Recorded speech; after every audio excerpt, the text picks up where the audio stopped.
After the show yesterday, I sent an email. No, actually, I called and then sent an email and got his email verse over the voicemail. He had his email, so I sent him an email. Who's him? Irv Grousbeck, the owner of the Boston Celtics. Okay, so wait a minute. Professor at Stanford University. So what? As I came on yesterday and just started chastising local reporters for not reporting, and it takes Dan Shaughnessy to actually make the calls, and I go on this rant just kind of out of nowhere. It occurred to you, maybe I'll make a call. Yeah. Why not? If you have a question, ask the question. Maybe you get an answer. I figured awesome. I'd maybe get an answer. And he got back to me with... Well, let me just say, can I jump in? Yeah, go. Often it's best not to ask the question. Yeah. Because then if you get the answer, It ruins it. it ruins the talk. Speculation. A lot of people don't, it's a hidden thing in the talk show world. It's like, sometimes you don't want to know. Because if you know, then you know. And then what are we talking about? Why am I going to spend all day talking about trading for this guy when I know they're not going to trade for him? It kills the conversation. Sort of like looking for your golf ball in the woods. Sometimes you're better off not looking for it because you might have to play it. I don't know if it's a perfect analogy, but something along those lines. But I'm sorry, Mark. I'm sorry I'm taking your spot. So go ahead. Last night you decided to reach out to Irv Grousbeck. Yeah, I just wanted to know, because I've been a mess. So you called. I called. Who'd you call? The number that was on the website, I guess. To What his office. website? Start at the beginning. I went to his page at Stanford University. There was a contact me number, which I'm assuming goes to his office at Stanford. And then on his voicemail on the office phone, it listed his Stanford email. So then I emailed. Do you think any of these local basketball writers have even taken the time to do this? No. It's the simplest thing. Other than Shaughnessy, no. He just Googled it. His Irv Grousbeck's number is lit. He's professor of what? Do you have the actual page? Like, what is he? What's the? I didn't have it saved. I mean, I literally called him while going to the bathroom at the end of the show yesterday. You called him from the hallway. This is great. Called him from the crapper, in fact. How come McBone didn't do this? But hold on. Like, how come no one's done this? Like, what the basketball writers in town? Didn't any of them just take the opportunity? Say, let's just Google it. Find his office number. So you just found his office number at Stanford University? It was one of those pages that had you could send a message via the page, which I feel like never gets to the person. So it had his actual email on his voicemail. Most colleges do that. Yeah, they list their professors and phone numbers and all that stuff. So I just emailed the email that was on the voicemail, and he got back to me. It was good. My main question was... No, so what? Give us the whole exchange. So the whole exchange was I introduced who I was. I told him I was with the Celtics radio network. No, read it. Okay, I said, my name is Hi, Professor Grousbeck. My name is Mark Dondero, and I'm on the air at 98.5 The Sports Hub, Celtics Radio Network in Parens.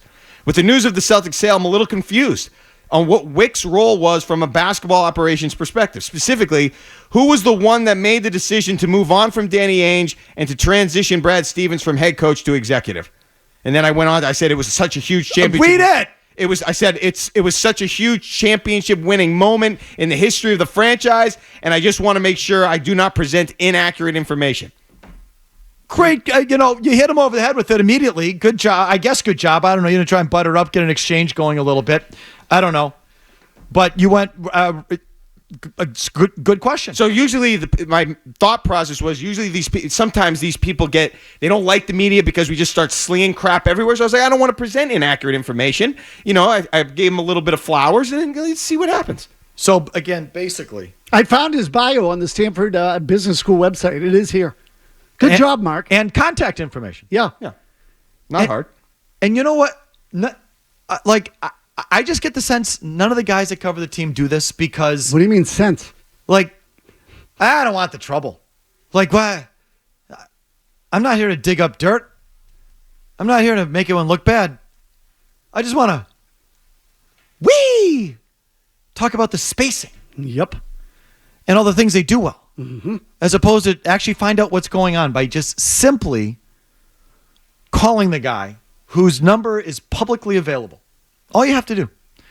And the Dondero's thing here is because we were, since we're now finding out the power behind the throne, or the real power broker was Irv Grousbeck, not Wick. And so Maz rightfully asked, now when we go back and look at all these good decisions that have been made over the years with the Celtics, how do we know that they were Wick and not Irv? Like, for example, as Maz pointed out, that decision to blow out Danny Ainge, elevate Brad Stevens, like that decision really worked out in hindsight, looked like a great decision. Not that I could see it in real time, but boy, it was a good decision. And we've always given Wick Grousbeck credit for it. Well, how do we know now? We don't. So Dondero reaches out to Irv to ask him, was that you or was that Wick? Commendable. So again, hi, Professor Grousbeck. Like, you gotta let I this, love that, You Brian. gotta let this breathe a little bit, man. Hi, Professor Grousbeck. Subject line. Congrats, Celtics, Wick's roll. Was that your subject line? Yeah. Okay, so he puts in bold in Little the hook point. Try to get him to open the email. Yes, good. Let's read the whole thing. Good job. It's like saying, Felger, you're an a-hole when they send in emails to you. When he knows that we read the emails, Yeah. that the subject line says you suck. Yeah, exactly. It's a smart move. And if you write us nice things, it typically doesn't make the cut. So they put you suck in the subject line to get me to read the email.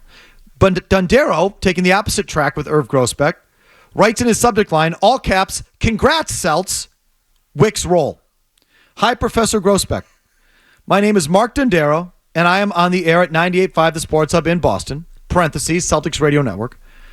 With the news of the Celtics sale, I'm a little confused on what Wick's role was from a basketball operations perspective. Specifically, who was the one that made the decision to move on from Danny Ainge and to transition Brad Stevens from head coach to executive? Question mark. It was such a huge championship-winning moment in the history of the franchise, and I just want to make sure I do not present inaccurate information.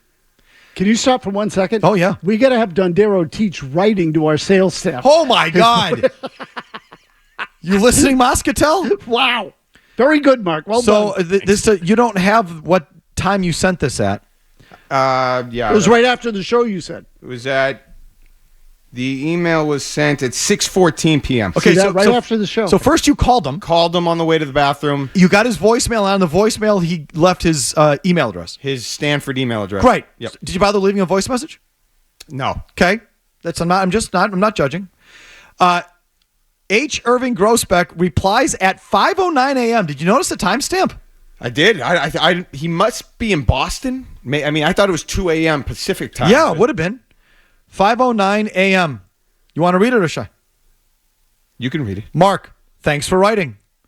Yours is a question best answered by Wick. I'll forward it to him, but I'm sure you know him as well. Regards, Irv Grousbeck. I bet you he answered it at 2 a.m. Good answer. Absolutely. Ask Wick. I'll forward it to him, but I'm sure you already have his contact because you must know him too, being a big-time media guy there in Boston. Which, again, tells me that Irv's pulling the strings. You want to know the best part? It worked because I just got an email from Wick Grousbeck. It's just now. You're kidding right now? No. He must have heard us talking about Within it. the hour. I just saw it. You just saw it. Just now, yeah. Oh, tease the crap out Oh, of it. yeah, we're not going to give this to you now. You think that, who's the guy at The Athletic who just writes... Jared Weiss. Weiss. who just writes stuff about like the spacing and Jared the Weiss. videos. Jared and Weiss. Jared if Weiss. anything is ever negative said about the Celtics, just says there's narratives out there. Like, are there guys out there who like just this is so simple? I'm not sure he's the narratives out there guy, but he's definitely the spacing guy. John Coronis is a guy who writes for Bedard. He does the same thing. Corrales, isn't it? I mean, I don't Corral, like sure. you're gonna do that, you do that, but it's like also when there's a story, you've got to like be willing to get your fingers dirty, or you got to be willing to like ask some questions or try and find out what's going on. It's like it's not even on their radar anymore. No, just the video. Well, the team sent out a release. We'll just go with that. Correct. And then post a video about Derek White's spacing. That's right. We believe them. Whatever they say, we believe it. So this is great. So Dondero has done more reporting in the last him and Shaughnessy. No, really, like 22 hours, right? It's 4:15. 22 hours. He's done more reporting than I've done in the last 13 years. So Dondero, right? I'm acting like I'm doing this stuff. I'm on record. I'm not doing this stuff. 15 years, But actually. there was a time we did do it. I mean, there was a time Oh, yeah, when all I the was time. in that job and this thing would happen. I wouldn't have the choice. The editor would start breathing down my neck. Get the story. Like, does that exist anymore? No. The smell of bourbon. God. So Dondero, I'm going to just bleed this puppy. Dondero writes to Irv. Says, I just want to know. I'm confused on what Wick's role was from a basketball operations perspective. Specifically, who was the one that made the decision to move on from Ainge and transition to Brad Stevens from head coach to executive? It was such a huge championship-winning moment in the history of the franchise. I just want to make sure I do not present inaccurate information. Irv gets back to him, says, thanks for writing. Your question is best answered by Wick. I'll forward it to him. But I'm sure you know him as well. Regards, Irv Grousbeck. Wick got the forwarded email and has responded to Dundaro. Irv Grousbeck got back to Mark Dundaro by saying, I'm going to forward your email to Wick, but I'm sure you know him already. Irv forwarded the email to Wick, and Wick has gotten back to Dundaro. So that's just a quick summation. Where are we? What did he say? So Wick just emailed me within the last hour, and his response was, sorry, I got off of it. He said the subject line was, your Celtics question. And again, can I reset the Celtics question again? Just because it's a good Celtics question. Okay. And again, I'm sorry, I'm enjoying this.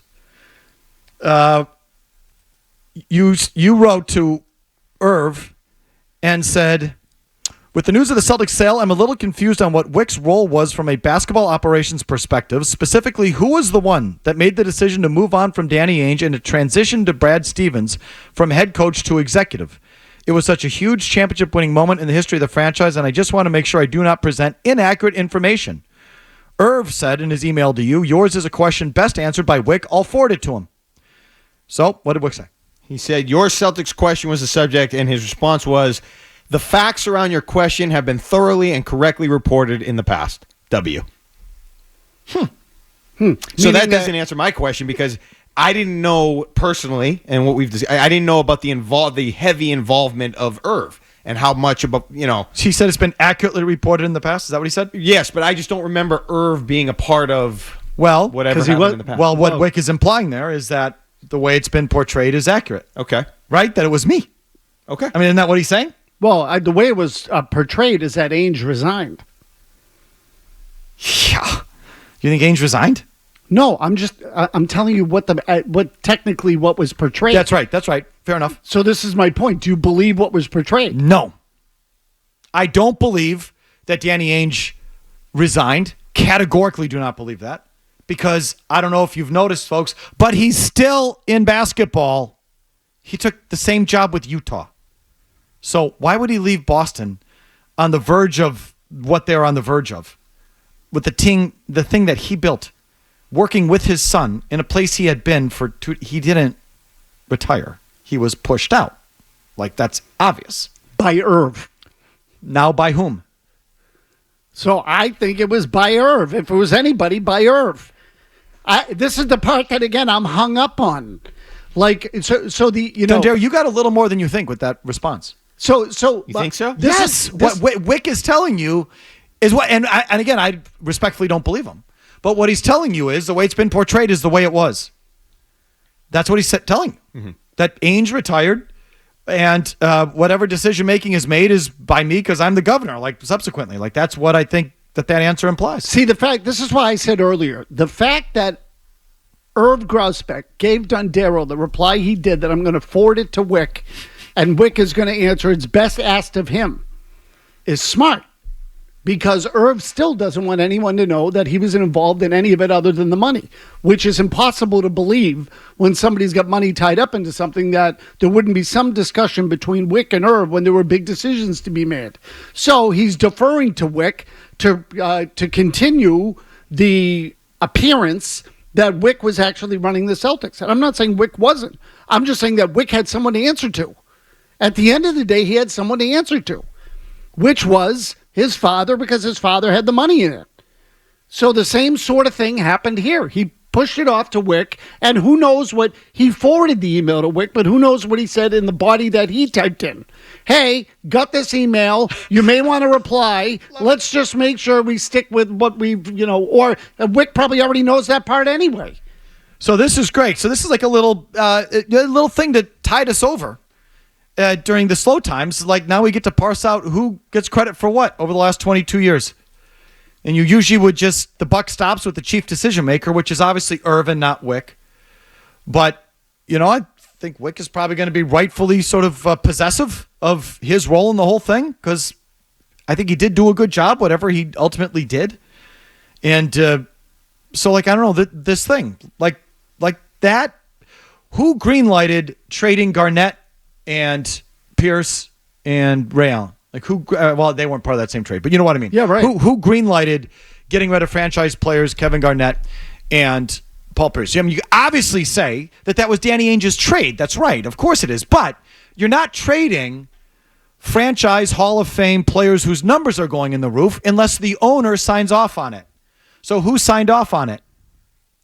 Wick or Irv? Ultimately, Irv. Why don't you? That'll be your next one. That's the follow-up. That's the follow-up. I think what the follow-up. So, like, I mean, the big decisions that have impacted the organization that they've gotten right or gotten wrong. Like, ask them who decided to trade Kendrick Perkins that year when you're lined up for another championship. Whose was that? That was Danny. Who are we forwarding that one to? Right, that was Yeah. Danny's fault. Of course, exactly. But no, I mean, I think you got a little something out of that. I do, and it does. I think this story continues to fascinate me. Yeah, I just think that, again, the way this thing sort of went down, and look, there's a dramatization here, obviously, but the way this thing went down is basically how it worked. You just happened to ask Irv because we know about him, and then he funneled it down. But if there was an answer that was given that Irv didn't like, do you think Wick would hear about it? Yes. Yeah. Of course he would. Say that again. You asked the question to Irv because we know now that Irv was more involved than everyone Correct. thought. Yes. Correct. Okay, so you asked the question to Irv. Otherwise, you would have asked the question to Wick. Correct. Okay. Right. Irv forwarded the question to Wick. If Wick had given you an answer, or gave you one because it just happened, if he gave you an answer that Irv did not like, do you think Wick would hear about it from his father? Yes. Okay, Yeah. well, there you go. Yes. I mean, to me, that demonstrates how the whole thing works. I think I follow what you're saying. I got it. It ultimately, the buck stops with, pardon the pun, the old man. Yeah. Like it stops with the father. It goes back to the father. If there's something that is going on that is in question, it goes back to Irv Grousbeck. He's got final say. So Wick may have been running it along the way, but at the end of the day, if there was a decision that Irv didn't like, he was going to weigh in and say, we're not doing that. We're changing. We're going to do something else. Or explain to me why we're doing this, and then I'll give you a yes or a no. If Danny Ainge retired, why is he still in the same job with a different team? Good question. If you like that clip, check out more videos from Felger and Maz here. For more Celtics analysis and opinion, hit this playlist. And for all the latest from the Sports Hub, download the app at 985thesportshub.com.